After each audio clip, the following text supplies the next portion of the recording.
like we 47? Know you couldn't turn on anything. 47. What'd you say? You're right.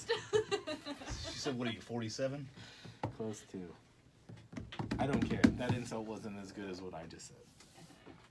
I always get the worst ones. Yeah. We're ready. All right, whenever you guys want to start. All right, ready? 3, 2, 1. Welcome back to Prime Properties. I am Michael Morris. I'm sitting here to do part 2 with my good friend Stacey Plybon of E-Merge. That's a little E Little E. dash merge. Stacey, how are you? I'm well. Thank you. Thank you for having me back. So, well, I think you're going to be here for a while, a few weeks anyway, but I didn't let you get through your roster of things to selling your home. But we're going to cover that today. I was just glad to have your expertise because there was some of the things that you were talking about. I was like, yeah, those are all really strong points. We talked about, say the word again, when someone sells their home, they're FSBO. FSBO. But I want you to get back into this because you have a bunch of notes and I don't want to get in your way. So I'm going to turn the mic over, jump all over this, selling your home. What's point number 1 for you? I think point number 1 is clearing out, getting rid of some things. We all have that. So get rid of some things that you don't need to use. You know, just your spring cleaning type deal. No matter what time of year it is, spring clean. Would you recommend like getting a dumpster? And really go. I don't mean that as a joke. I know. Shout out to Marty Reed at Frog Hauling. I'm saying there are a lot of people who are hoarders. Yes. And I'm looking one of at them. one in this room. She's looking at 2 in this room. Yeah, I'm just kidding. She has nothing. But when people tend to, I'm going to spring clean, they're going to dust and they're going to throw a few things here and there. You really got to get that stuff out. You got to get rid of everything that you're not using. Let's go ahead and get rid of it. I have a friend of mine, and she thoroughly believes in having 3 boxes. So 1 is trash, 1 is donation, and 1 is to keep. And you want to definitely keep the trash and donation boxes. How big are these boxes is my question. They should be as big as what's comparable to the amount of stuff you have in your home. So. Well, it's also got to be hard if you have kids, right? Because most people that are moving, their kids grew up there, and that's where that attachment to those things, like I can't get rid of that. You do get attached to it, and that's okay. I mean, there are some keepsakes that everybody should keep in mind and keep for the future. But at the end of the day, if you're not using it, if your children aren't using it, let's go ahead and get it out of the way. And listen, if you want to keep everything, that's fine. Get a storage unit and put everything in storage for the time being. It's going to make your photos look a lot better, and it's definitely going to make your house show a lot better, because if all of your things are crowding the square footage inside of the home, it's going to be really difficult for the buyers or potential buyers who come in to see their things. They need to come in and be able to have an imagination and imagine where they're going to put their belongings, and they need to see their life taking place in this home as well, and feel at home. And so, you know, like, if we were, for instance, selling your house, we would have to get rid of the Dungeons and Dragons. Listen, and we're not taking that down. The Harry Potter drapes, we're leaving that up. Right. So anyway, anything like that it's wonderful that you have those styles and those tastes, and there's no issue with that. However, it's a different mindset when you are putting your house to market. You want those buyers and potential buyers to be able to have an imagination and view and see themselves in your home. That's the whole point. So where's the biggest, I would guess the garage or the basement is where you're storing the most of that stuff. Absolutely. You didn't get rid of it, but you kind of hid it from your eyesight. Yep. That's usually the catch-all. But isn't that also the first place you got to start, and also to clean it out? I mean, you've got cobwebs, you've got grease stains, you got all that. Yeah. You've got to attack that as well, too. So it's not just decluttering, it's cleaning that area. It's decluttering and cleaning and clearing it out. Again, if you don't have to necessarily trash it or donate it, you could just box it up and get it to another location, whether you borrow somebody else's garage for a little while, or Clutter theirs by decluttering yours. Right. Maybe you've got to pull the friend card, or brother or sister, but definitely get it out of the way. It'll be better for you, because during the showing times, you're going to have people scheduling showings throughout the week, and you've got to, especially if you have children, it's going to be a lot easier to maintain a clean home without all of that stuff there than it will be to have all of your belongings there. So try to keep it to the necessities during that time. It really will, I mean, it'll make the move easier, of course, because most of your things are already gone. But it'll make it a better experience for you throughout the selling process. And again, the photos. That's kind of why clearing and staging is first, because your photos, you have to have a phenomenal photo, because most people shop online. That's Right. their first impression. And so if you have a lot of clutter in your home, or a lot of things on the walls, or a lot of things up against the walls, or whatnot, it looks very busy in those photos, and folks won't really feel that urge to come to your home.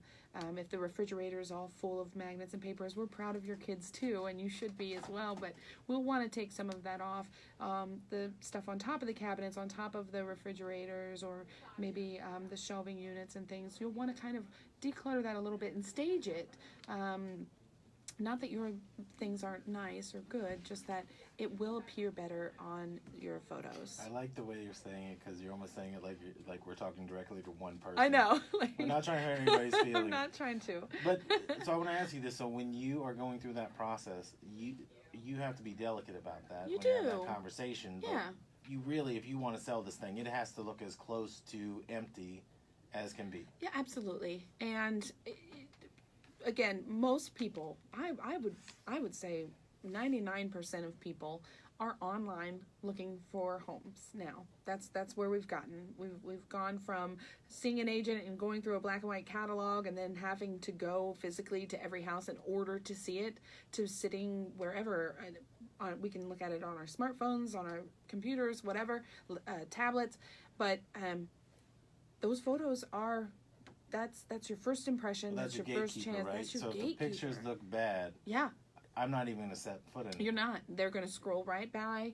It's like a bad Tinder experience. They're going to swipe left. That's a different show. Oh, yeah. But seriously, though, they're not going to want to see your home. It's just not going to show well on that first impression, those photos. It's not going to work. And so... Well, when you're talking about that, and you also bring in staging. Staging is something that I just learned about in the last couple of years. But Sure. staging is literally those are your senior photos. Those are when you're going to look the best for the rest of your life at that time. Yeah. That home is so pristine, and you're even bringing in. Explain if someone hasn't seen, doesn't know what staging is. Yeah, so there's staging, of course, staging your home with your own belongings, right? But you can also stage, because there are companies and interior designers and things where you can essentially rent it out. So if you've got an empty house, and it's a little on the typically higher end of the market, you would absolutely want to hire a stager to come in, and they'll let you borrow their living room suite and their kitchen table and bedrooms, and as well as your comforters and things like that. They'll come in and they'll stage it up perfectly for you. They even do like the paintings on the walls, or Yeah, and they're not damaging it. They're making it look like an entirely new house. it sure is. But then it stays that way, and you're kind of renting. You that, do. You rent it. It's kind of like those rent to own or rental things for a party. I'm renting a tent and tables. Yes. But you're just keeping it until the home sells, and then they just come And they back come and take collect it. it. Yep. Yeah. But what I also think is cool is if you really like the way something's staged, you can buy that. And typically they will sell it to you. Absolutely. But Yeah. those people have a lot of experience, and they know what looks good in a home. And it's Yeah. not like hiring an interior designer who you have to paint walls and do all that other stuff. This is what's going to look the best to get this Oh, house they're sold. going to know. You don't even have to question. That's a part of the service as well. They just kind of take it on for you. They'll walk in, they'll see the space, they'll know what is appropriate, and they'll work with exactly what you've got. And in fact, typically they'll improve the look of the house. Well, a lot of it's lighting. A lot of the way that they make those rooms look better is the lighting that goes in, whether it's not so much a lamp here or there, but it's the way they stage things so the light is hitting certain walls or hitting certain features. Yeah. I've heard a lot of people don't want to sell. Now they look at it and go, oh, this is an entirely new house. Yeah. They want that same look. But a staging person's job is to get it ready to sell. Yep. Not to stay. Absolutely. It's kind of the icing on the cake. Where do you find people to stage? Is it social media? You know people that do it? Yeah, so I've got a few people that I've met throughout the tenure of being a real estate agent, of course, and I typically got those from senior agents, is what we call them, so the more experienced folks. So they're tried and true, and so they're the ones that I'm able to refer out. But of course, you've always got your Google searches. I know there's a gal close to campus. I don't know if I can shout her out or not. Of course you can. So Trove, they're fantastic, and she left an amazing impression on me one day.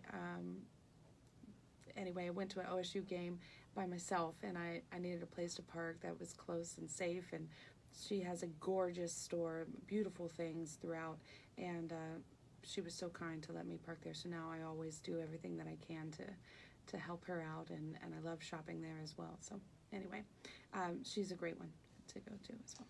If you are recommending somebody to do the staging, do you get involved as the agent, or do you just kind of let the homeowner deal with the stager?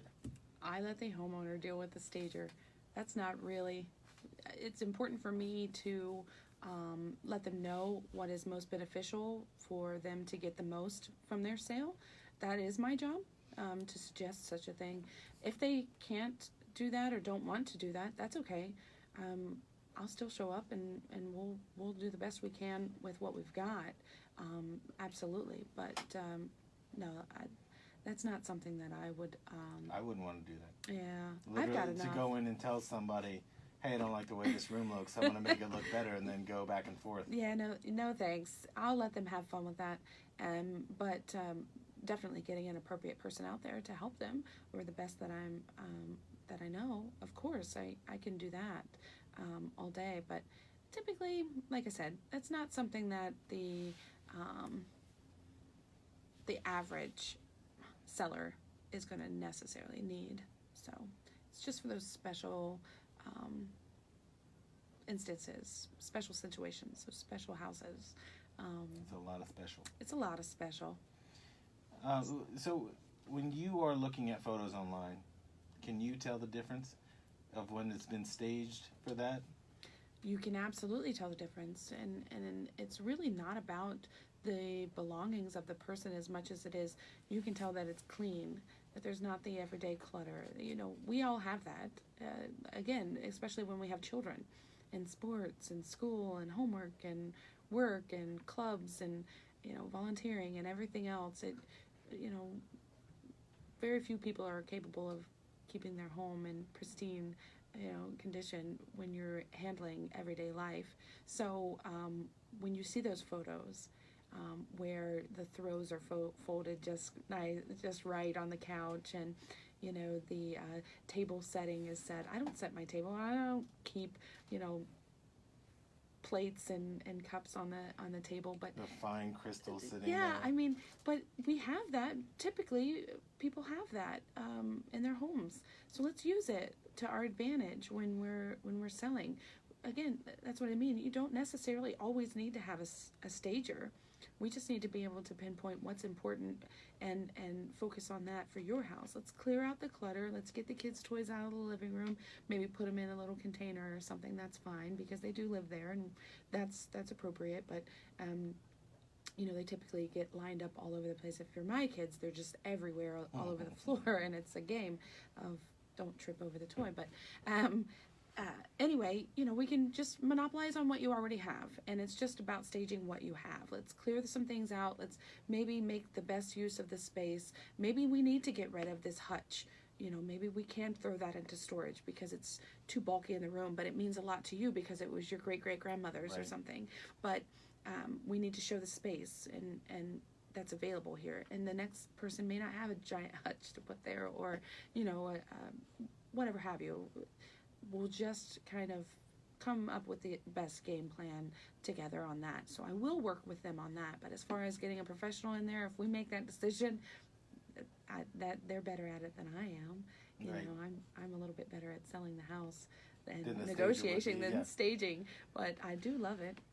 When you're looking at these photos, they all are supposed to kind of convey space, right? Absolutely, Like we it's want that. bigger because everyone looks at dimensions. But Yeah. if I'm looking at a photo and I go, oh, that looks huge because those two lazy boys are so far away from the fireplace, And then when you get there, you're like, oh, this is like every other living room I saw. But the photo, The when it's photo. taken right, Yeah.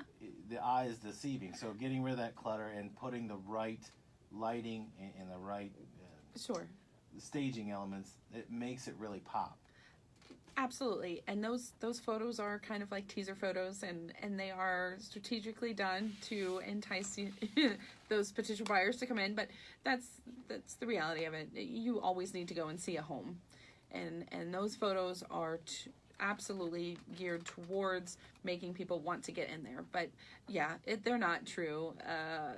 Kind of like how we are with our profile pictures these days and all the filters that we put It's all on. doctored up. It's all doctored up. So you get that with houses too. But we want to get you in the door because you never know. And believe it or not, there are times that you'll see a bad photo, so to speak, and then you get into the house and you're like, holy moly, this house is really nice. I didn't even get that from the photos. Right. So it's just, you just have to go and see Because the if house. you can get them in the door, you can kind of, there's a little bit of culture to the home. Sure. So they're going to see the nooks and crannies, and they're going to say, you can start to imagine what your life would be like there. Yes. Because nobody's Yes. house, like you said, is ever pristine.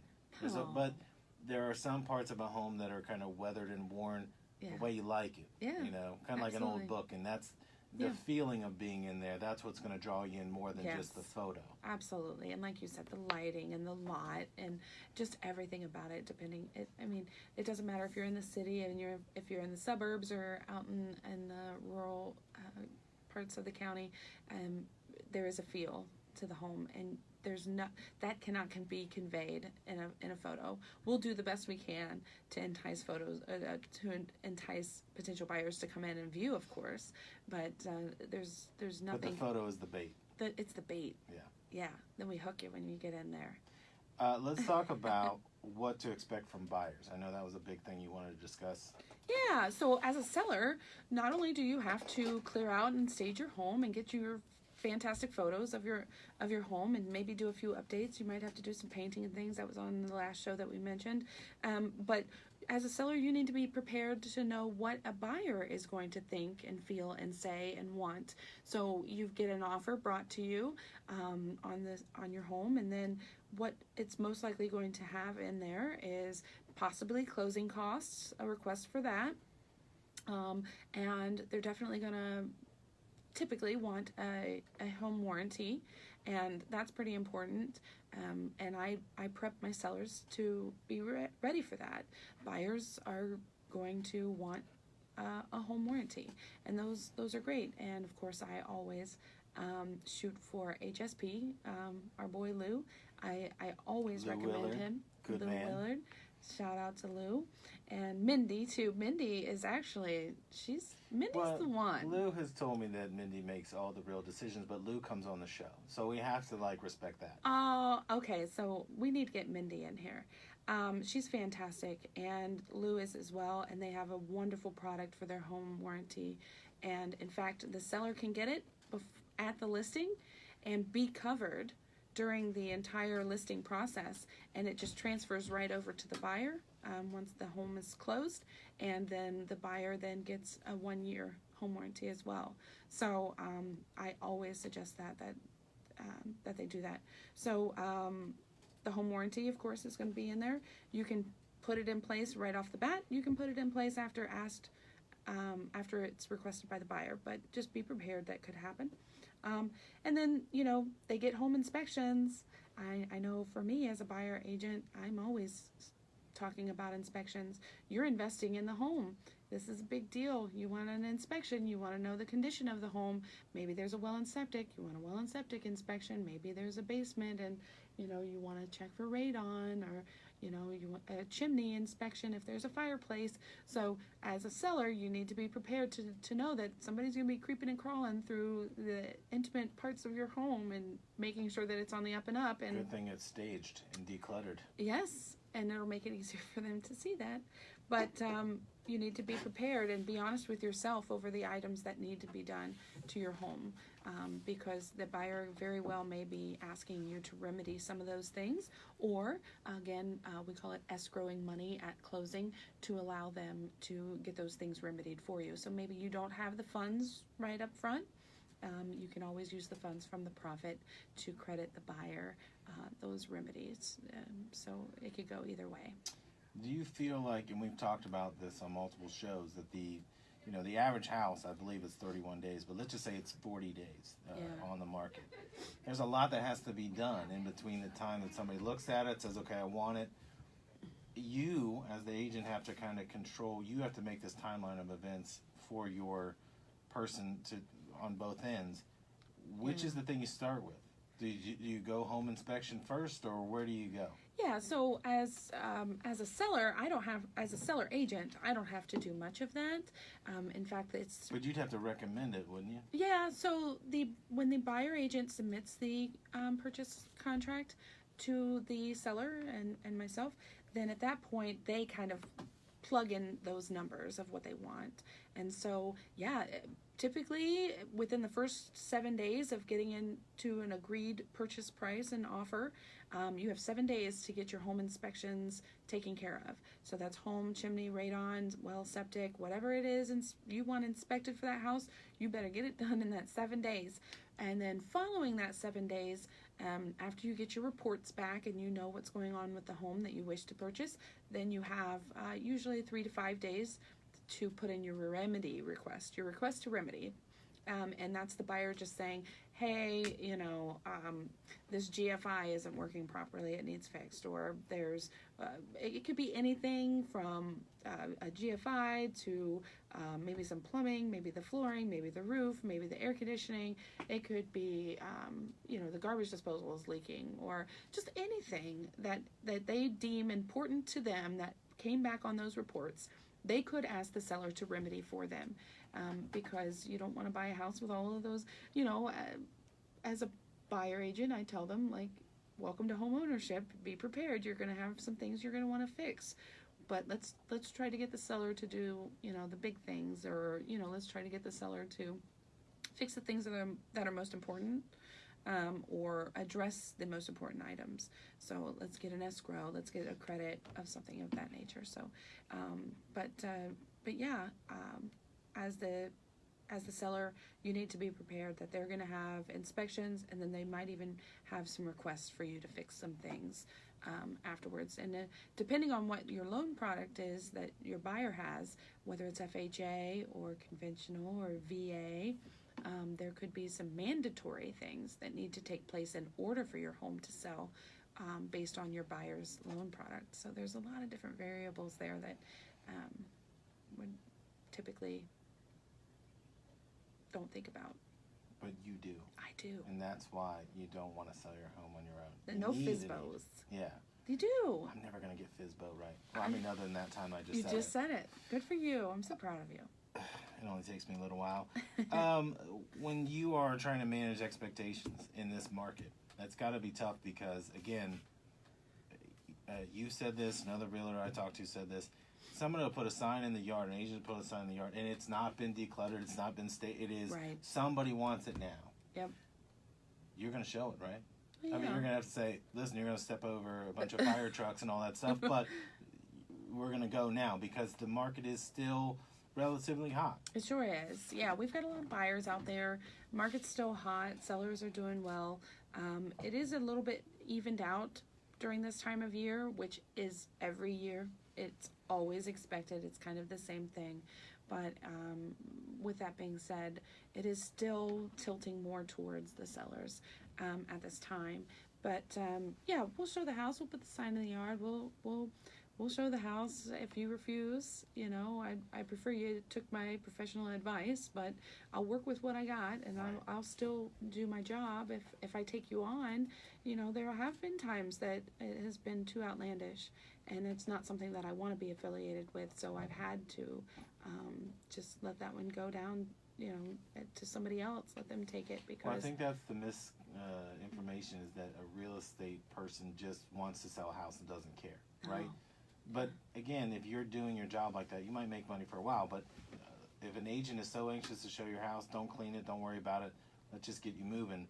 I see there's a lot more transactional people rather than somebody who's going to walk through all the steps. And that's why we do this show is I want people to understand if you're out there to buy a house or sell, here are the people that you should be talking to, because we Sure. also have to kind of screen people before they do it. Yeah. But also, I want people to hear qualifications of what they need to know from their buyer or their seller, Sure. or, the person representing them. Representing them. Sure. Because I know that there's a lot of people, they just want to turn houses. Yeah, and I get it. I mean, I do feed my children and pay my bills with this business, of course. Congratulations. Thank you. I'm very proud.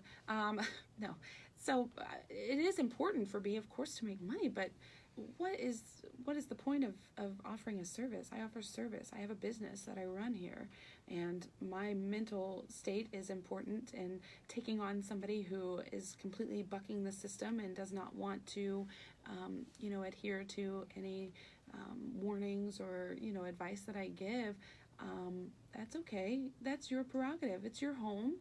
That's all right, and I will do just fine. I will recommend. I someone will else recommend somebody very, very nice to you, for you, because I don't need it.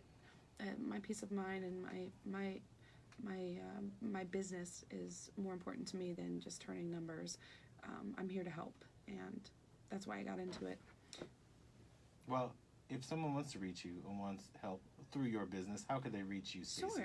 Sure. So they can call or text. I am available probably too often, but 614-778-4269, and also Central Ohio homesandlifestyle.com. And then, of course, we have a Facebook page that I love dearly and I work hard at, and that's Central Ohio Homes and Lifestyle. All right, cool. So you're still going to be around for another few weeks, so I'm going to use you up. But that's going to be it for this week, and we will see you next weekend. Bye-bye.